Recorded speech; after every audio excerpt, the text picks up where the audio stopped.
Hello everybody, आज का हमारा टॉपिक है एसी जनरेटर।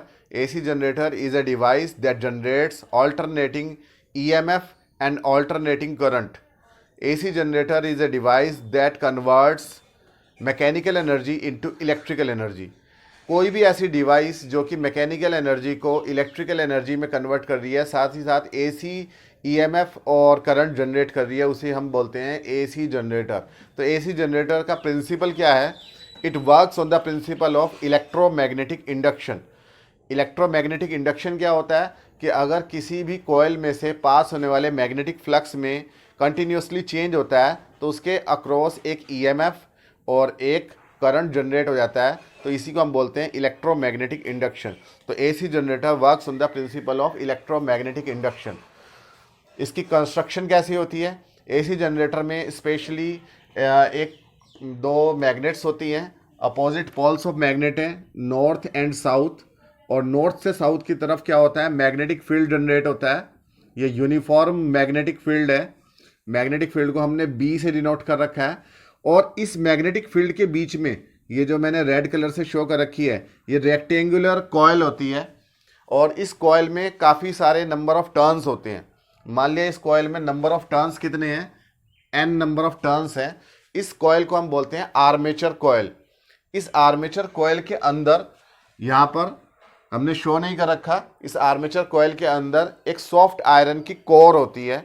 और सॉफ्ट आयरन का काम होता है कि मैग्नेटिक फ्लक्स को इंक्रीज कर देना, कॉइल में से पास होने वाले मैग्नेटिक फ्लक्स को इंक्रीज कर देना। तो ये उस सॉफ्ट आयरन का काम होता है ताकि ज़्यादा से ज़्यादा इंड्यूस्ड ईएमएफ या फिर एसी ईएमएफ जनरेट हो सके।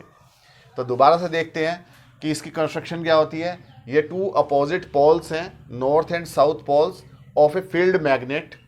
इसके बीच में एक आर्मेचर कॉइल है जिसमें बहुत सारे नंबर ऑफ टर्न्स हैं और बीच में एक सॉफ्ट आयरन की कोर है। और ये जो आर्मेचर कॉइल है ये रोटेट कर सकती है, मैग्नेटिक फील्ड के बीच में ये रोटेट कर सकती है। सपोज जो है आपके पास में आपके पास में एक कॉइल है, रेक्टेंगल की शेप की है, और मैग्नेटिक फील्ड मेरी तरफ से सामने की तरफ है। तो मैग्नेटिक फील्ड इस तरीके से पास हो रहा है। जिस टाइम पर ये कॉइल मैग्नेटिक फील्ड के परपेंडिकुलर रखी है, तो उस टाइम पर आप ये देखो कि ये इसके अंदर से सबसे ज़्यादा number of magnetic field lines pass होंगी, और तब मैग्नेटिक फ्लक्स भी ज़्यादा होगा। और तब जो है हम कॉइल के एक्सिस और मैग्नेटिक फील्ड के बीच का एंगल कितना लेंगे? 0 डिग्री। देखो कॉइल की एक्सिस इसी डायरेक्शन में है और मैग्नेटिक फील्ड भी इसी डायरेक्शन में है, दोनों के बीच में एंगल कितना है? 0। अगर आप इस कॉइल को रोटेट करें धीरे धीरे, तो धीरे धीरे इसके अंदर से पास होने वाले मैग्नेटिक फील्ड लाइंस का नंबर डिक्रीज होता चला जाएगा। और जिस टाइम पर ये कॉइल ऐसे है, ठीक है, यानी कि इस कॉइल का प्लेन मैग्नेटिक फील्ड के पैरेलल है, तो उस टाइम पे हम ये कह सकते हैं कि कॉइल की एक्सिस ऐसे हो जाएगी। पहले एक्सिस ऐसे थी, घूम के जब कॉइल ऐसे हो गई, कॉइल की एक्सिस परपेंडिकुलर हो गई मैग्नेटिक फील्ड के। उस टाइम पर इसके अंदर से कोई मैग्नेटिक फील्ड लाइन पास नहीं हो रही है।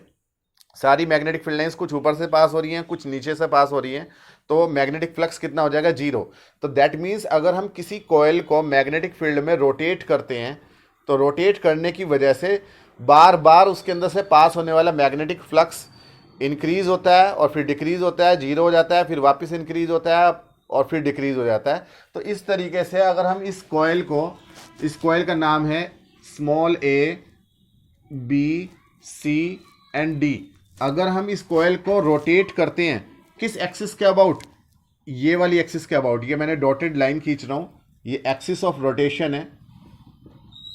और इसे हम ओमेगा एंगुलर वेलोसिटी से हम कॉइल को रोटेट कर रहे हैं अगर, तो कॉइल के रोटेशन की वजह से कॉइल में से पास होने वाला मैग्नेटिक फ्लक्स कंटिन्यूसली चेंज होता है और इसकी वजह से कॉइल के अक्रॉस एक इंड्यूस्ड ईएमएफ जनरेट हो जाता है। और वही जो इंड्यूस्ड ईएमएफ है वही एसी ईएमएफ होता है। आगे हम इसकी डेरिवेशन करने वाले हैं।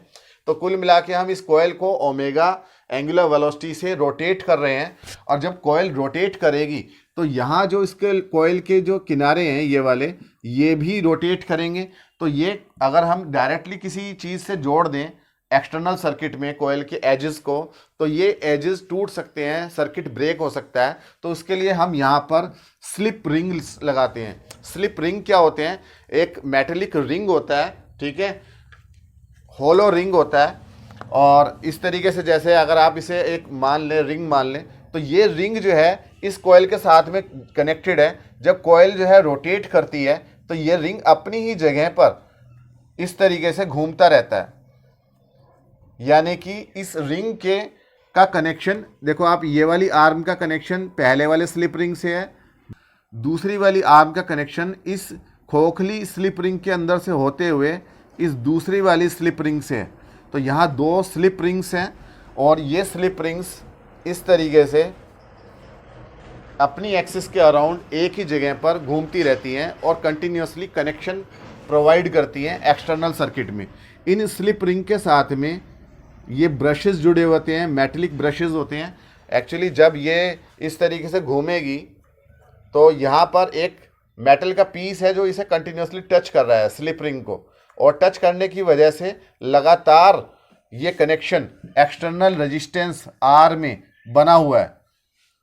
आर जो है एक्सटर्नल लोड रेजिस्टेंस है, जिस लोड रेजिस्टेंस में आपको करंट फ्लो कराना है, एसी करंट फ्लो कराना है, ये वो लोड रेजिस्टेंस है, इसे लोड बोलते हैं। तो कंटिन्यूसली कनेक्शन प्रोवाइड करने के लिए यहाँ पर ये मेटल के पीसीज होते हैं जिसे हम बोलते हैं ब्रशेज, ठीक है, और साथ में स्लिप रिंग्स होती हैं। तो स्लिप रिंग और मेटल के ब्रशेज का काम होता है बस कंटिन्यूस कनेक्शन प्रोवाइड करना। अगर ये चीज़ें नहीं होंगी तो जैसे ही ये आर्मेचर कॉइल घूमेगी तो सर्किट ब्रेक हो जाएगा। तो armature coil omega angular velocity से घूमती है और जिसकी वजह से उसमें से पास होने वाला मैग्नेटिक फ्लक्स कंटिन्यूसली चेंज होता है और अकॉर्डिंग टू फैराडेज लॉ वहाँ इंड्यूस्ड ईएमएफ जनरेट हो जाता है। तो आप ये देखो कि कॉइल में से पास होने वाला मैग्नेटिक फ्लक्स है कितना। मैग्नेटिक फ्लक्स होता है n vector B dot vector A, where n क्या है नंबर ऑफ टर्न्स, बी क्या है इसमें से पास होने वाला मैग्नेटिक फील्ड, और ए क्या है एरिया। और अगर वेक्टर ए देखें तो vector A is area vector of coil. Area vector हमेशा इस कॉइल के सरफेस के परपेंडिकुलर होता है। तो n B dot A, B dot A को जब आप खोलोगे तो ये आ जाएगा n B A cos theta, where theta is angle between area vector and magnetic field, दोनों के बीच का एंगल है। तो यहाँ पर कोस थीटा आ गया। और जब आप फैराडेज लॉ लगाओगे तो इंड्यूस्ड ईएमएफ कितना हो जाएगा minus d phi B upon D t. ये है Faraday's law of electromagnetic induction, second law है।